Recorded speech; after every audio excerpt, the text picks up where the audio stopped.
Diabetes ki sign and symptom karino khangdaba taragadi adomna matam sangna diabetes nara aba matungda diabetes nai hena khangakpa matamda adongi organ ching sokchin khibana maram oirakanda adongi tungi punchida achauba khudong thiba kaya mayok narakpa ya aduna ngasigi video sida ikoi diabetes ki sign and symptom karino haibadu munna khangmina naba hona minachi loina na video asi loiba phawu yengbiu.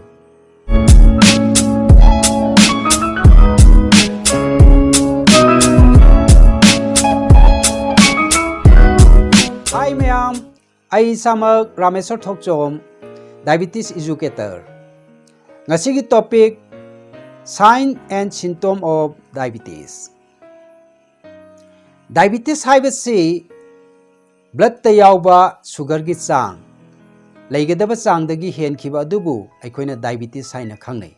Adomna diabetes ki sign and symptom karino phajana khangdaba taragadi adomna diabetes matam sangna naraba matungda diabetes nare hana khangakpa matamda adongi organ sing sokchin khibana maram oirakanda adongi tungi punsida achauba kaya mayok naraktuna adongi tungi punsida awaba kaya thengnarakani aduna aikoina khwaidagi maru oiribasi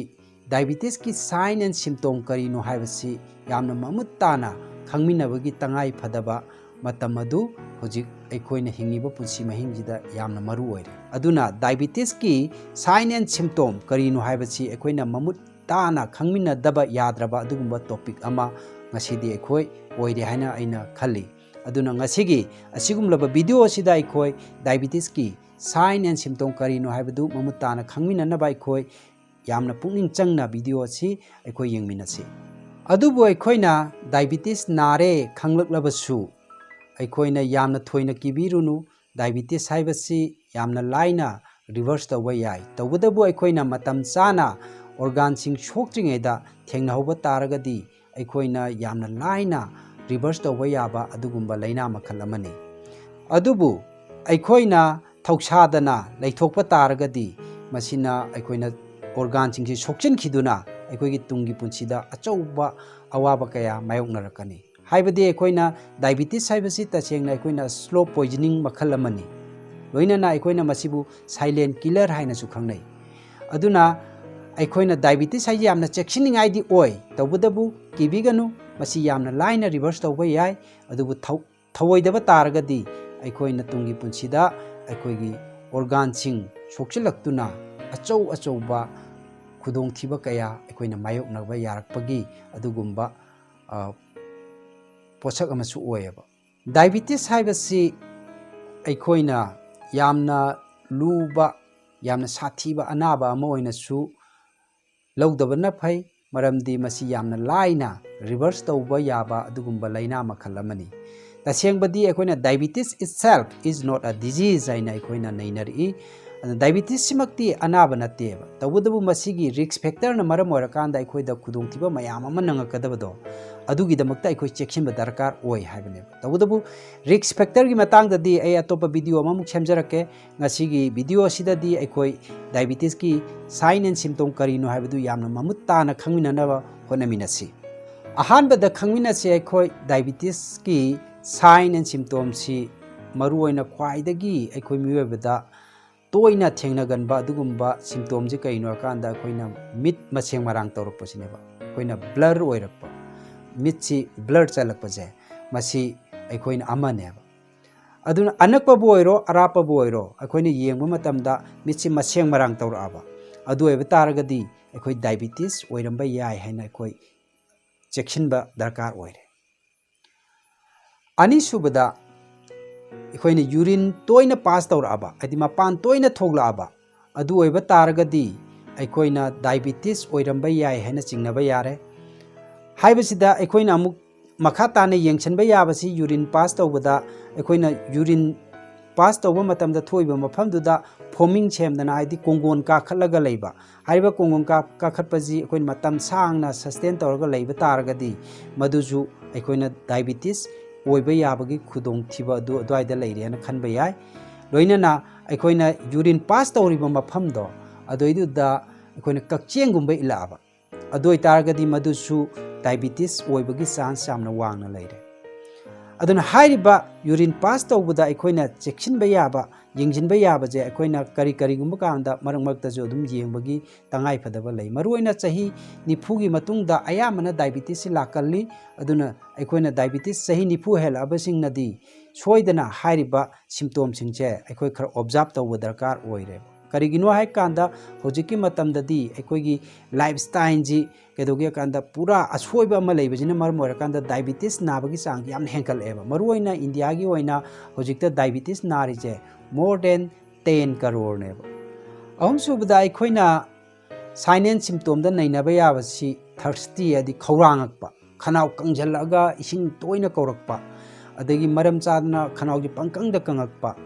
ising pangkhauda khawrangakpa sigumba je siju diabetes ki sign and symptom ne aduna hairiba sigumba yamna khawrangba aikoina toina henjala aba adu taragadi aikoina diabetes check thokpagi tangai phadaba leire hairiba sida khawrangba sida aikoina makhan khara lei madudi kaino kanda aikoina karigumba nuksada yam toin chalura kanda khawrangakpa natragana thabak kanna suro kanda khawrangpa adudi normal ni kaisu adudi matter na teba mari subada aikoina khangminaba yabasi aikoina maram chadana aina weight loss oinanaba plan tawdaba aduga weight ti sum tadarakpa agi body weight se yam thuna handarakpa adu oiba taragadi madusu diabetes oire haibagi khudam amani hana lawba yai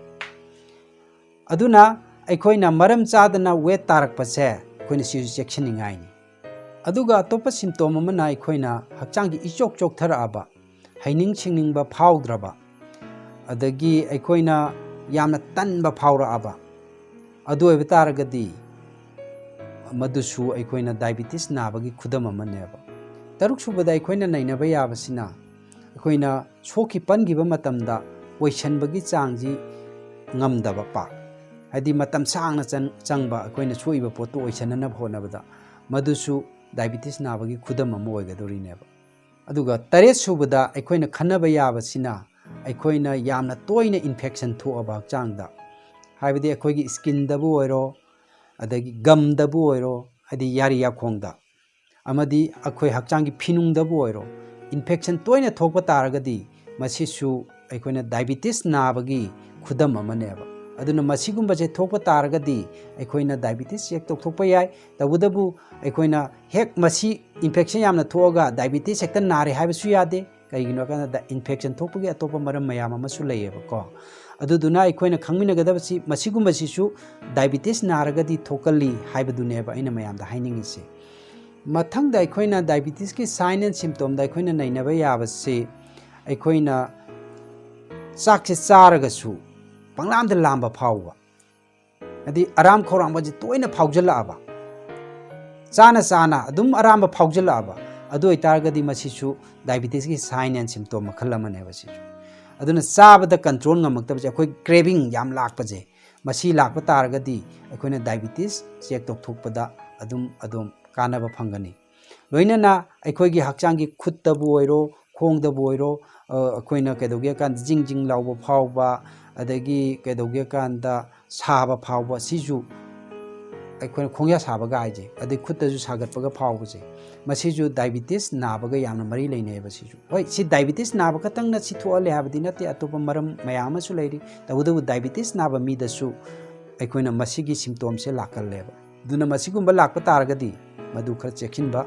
tangai phadre habdu ne han makata na aikoina diabetes gi sign and symptom da khangminaba yabasi aikoigi hakchangi kaya sigi skin da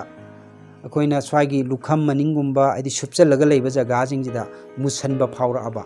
natraga swai segak tabu oiro adagi swagi akoigi pukchep maya sida bu oiro smaina koi khamtek padona musin dan tawba hawra aba aduju diabetes nabaga yamna mari leine aduna adugumba adomda thokpa taragadi thengnaba taragadi madu akoina diabetes check thokpada yamna advance hoina khudong chaba phangani anongon tungi hena soandanaba mawongda loina na aikoina diabetes leira aba mi haipdi aikoina blood sugar ji wangkhala aba adudi matam kra sangna sung wangkhalaga leiba tardi hairiba mi do aikoina khoirang khoisauna ba adi yam saugun ba sugumba sisu adum ꯑꯩꯈꯣꯏꯅ diabetes ꯋꯥꯡꯈꯠꯂꯛꯄꯒꯁꯨ ꯑꯗꯨꯝ ꯃꯔꯤ ꯂꯩꯅꯩꯌꯦꯕ ꯑꯗꯣ ꯍꯥꯏꯔꯤꯕ ꯁꯤꯝꯇꯣꯝ ꯃꯌꯥꯝ ꯑꯩꯅ ꯍꯧꯖꯤꯛ ꯃꯊꯛꯇ ꯄꯟꯖꯈ꯭ꯔꯤꯕ ꯁꯤꯝꯇꯣꯝ ꯃꯌꯥꯝꯁꯦ ꯂꯥꯛꯄ ꯇꯥꯔꯒꯗꯤ ꯑꯗꯨꯝ ꯁꯨꯡꯁꯣꯏ ꯁꯣꯏꯗꯅ ꯑꯩꯈꯣꯏꯒꯤ ꯕ꯭ꯂꯗ ꯁꯨꯒꯔ ꯇꯦꯁ ꯇꯧꯕꯤꯌꯣꯕ ꯑꯗꯣꯝꯒꯤ ꯒ꯭ꯂꯨꯀꯣꯃꯤꯇꯔ ꯂꯩꯔꯒꯅ ꯒ꯭ꯂꯨꯀꯣꯃꯤꯇꯔꯗ ꯇꯧꯕꯤꯌꯨ ꯂꯩꯇꯕ ꯇꯥꯔꯒꯅ ꯃꯅꯥꯛ ꯅꯛꯄ PHCMꯗ ꯆꯠꯂꯒꯁꯨ ꯑꯗꯨꯝ ꯇꯧꯕ ꯌꯥꯏ ꯃꯅꯥꯛ ꯅꯛꯄ ꯍꯣꯁꯄꯤꯇꯥꯜ ꯑꯃꯗ ꯆꯠꯂꯒꯁꯨ ꯇꯧꯕ ꯌꯥꯏ ꯇꯧꯕꯇꯕꯨ ꯑꯩꯅ ꯍꯥꯏꯅꯤꯡꯉꯤꯁꯦ ꯑꯗꯣꯝꯅ ꯗꯥꯏꯕꯤꯇꯤꯁ ꯂꯩꯔꯦ ꯈꯪꯕ ꯇꯥꯔꯒꯗꯤ ꯍꯦꯛ ꯏꯃꯤꯗꯤꯌꯦꯠꯂꯤ ꯅꯦꯛꯁ ꯁ꯭ꯇꯦꯞꯇ ꯒꯨꯂꯤ ꯆꯥꯕꯒꯤ ꯄ꯭ꯂꯥꯟꯗꯤ ꯇꯧꯕꯤꯒꯅꯨ ꯑꯩꯈꯣꯏꯅ ꯗꯥꯏꯕꯤꯇꯤꯁꯁꯤ ꯂꯥꯏꯅ ꯔꯤꯚꯔꯁ ꯇꯧꯕ ꯌꯥꯏꯑꯕ ꯏꯔꯥꯏ ꯂꯥꯏꯅ ꯗꯥꯏꯕꯤꯇꯤꯁ ꯔꯤꯚꯔꯁ ꯇꯧꯕ ꯌꯥꯏ ꯑꯗꯨꯅ ꯑꯗꯣꯝꯅ ꯗꯥꯏꯕꯤꯇꯤꯁ नाꯔꯦ ꯍꯥꯏꯅ ꯀꯟꯐꯥꯔꯝ ꯇꯧꯕ ꯇꯥꯔꯒꯁꯨ ꯋꯥꯈꯜ ꯁꯣꯟꯊꯕꯤꯒꯅꯨ ꯗꯥꯏꯕꯤꯇꯤꯁ ꯍꯥꯏꯕꯁꯦ ꯇꯁꯦꯡꯕꯗꯤ ꯀꯩꯁꯨ ꯅꯠꯇꯦꯕ ꯃꯁꯤ 72 ꯑꯋꯥꯔꯁꯇ ꯂꯥꯏꯅ ꯔꯤꯚꯔꯁ ꯇꯧꯕ ꯌꯥꯕ ꯑꯗꯨꯒꯨꯝꯕ ꯂꯩꯅꯥ ꯃꯈꯜ ꯑꯃꯅꯦꯕ ꯇꯧꯕꯇꯕꯨ ꯑꯩꯅ ꯏꯟꯇꯤꯒ꯭ꯔꯦꯇꯦꯗ ꯃꯦꯗꯤꯁꯤꯟꯗ ꯄ꯭ꯔꯦꯛꯇꯤꯁ ꯇꯧꯕ ꯃꯤꯁꯛ ꯑꯃ ꯑꯣꯏꯅ ꯑꯩꯅ ꯍꯥꯏꯅꯤꯡꯕꯁꯤ ꯀꯔꯤꯅꯣ ꯍꯥꯏꯀꯥꯟꯗ ꯍꯧꯖꯤꯛꯇ ꯑꯩꯈꯣꯏꯅ ꯗꯥꯏꯕꯤꯇꯤꯁ ꯅꯥꯕꯒꯤ ꯀꯟꯇ꯭ꯔꯣꯜ ꯇꯧꯅꯕꯅꯤ ꯍꯥꯏꯅ ꯍꯤꯗꯥꯛ ꯆꯥꯔꯤꯕꯁꯦ ꯃꯁꯤꯒꯤ ꯑꯩꯈꯣꯏꯗ ꯊꯣꯏꯅ ꯀꯥꯟꯅꯕ ꯂꯩꯇꯦꯕ ꯑꯗꯨꯗꯨꯅ ꯑꯩꯈꯣꯏꯅ ꯌꯥꯝꯅ ꯂꯥꯏꯅ ꯅꯦꯆꯔ ꯑꯣꯏꯕ ꯃꯑꯣꯡꯗ ꯍꯥꯏꯗꯤ ꯅꯦꯆꯔꯣꯄꯦꯊꯤꯒ ꯂꯣꯏꯅꯅ ꯏꯟꯇꯤꯒ꯭ꯔꯦꯇꯦꯗ ꯃꯦꯗꯤꯁꯤꯟ ꯁꯤꯖꯤꯟꯅꯔꯀꯥꯟꯗ ꯑꯩꯈꯣꯏꯅ ꯃꯁꯤ ꯂꯥꯏꯅ ꯔꯤꯚꯔꯁ ꯇꯧꯕ ꯌꯥꯕ ꯑꯗꯨꯒꯨꯝꯕ ꯂꯩꯅꯥ ꯃꯈꯜ ꯑꯃꯅꯦꯕ ꯂꯨꯅ ꯈꯟꯕꯤꯔꯨꯅꯨ ꯃꯁꯤ ꯀꯩꯁꯨ ꯑꯔꯨꯕ ꯂꯩꯅꯥ ꯅꯠꯇꯦ ꯇꯧꯕꯇꯕꯨ ꯑꯩꯈꯣꯏꯅ ꯂꯥꯏꯊꯣꯛꯄ ꯇꯥꯔꯒꯗꯤ ꯑꯃꯨꯛ ꯃꯗꯨꯅ ꯑꯩꯈꯣꯏꯅ ꯀꯩꯗꯧꯔꯛꯀꯦ ꯀꯥꯟꯗ ꯑꯩꯒꯤ ꯑꯣꯔꯒꯥꯟ ꯃꯌꯥꯝꯁꯦ ꯁꯣꯛꯆꯤꯜꯂꯛꯀꯗꯕ ꯂꯩꯕꯅꯤꯅ